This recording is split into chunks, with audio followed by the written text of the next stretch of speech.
Apps with Marty, here we go. Today I'm going to be talking about Thomas Was Alone, an indie puzzle platformer created by Mike Bithell. The game has been available on PC for a few years now, but it has finally made its way to the App Store.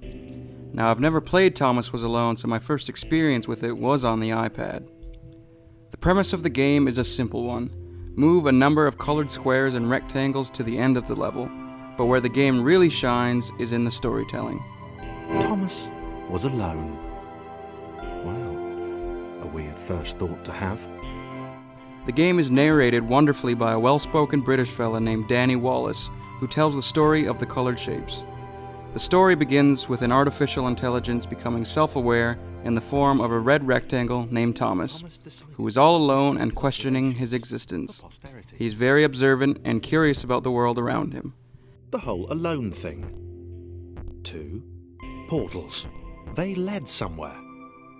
As you make your way through the levels, you're introduced to other characters who all control differently and all have their own personalities. There is a small orange square named Chris who can't jump very high and doesn't particularly like Thomas. John, a tall yellow rectangle who can jump the highest and enjoys showing it off.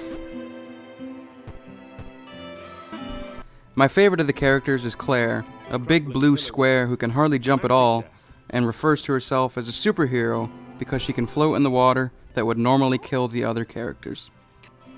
Thomas Was Alone succeeds in what seems impossible, making the player care about simple, silent colored shapes because the story, writing, and the characters are all extremely well executed.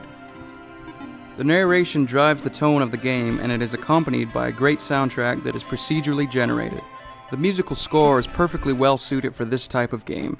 In fact, with the sound design, simplistic visuals, fantastic narration, and calming nature of the gameplay, Thomas Was Alone ultimately ends up as an incredibly cohesive experience. It all blends together wonderfully, and the result is a great game. Thomas Was Alone is available on many platforms, and if you've never played it before, I can say that the iOS version is a great option. I'm giving Thomas Was Alone a 5 out of 5. Apps with Marty, Apps with Marty. She had superpowers.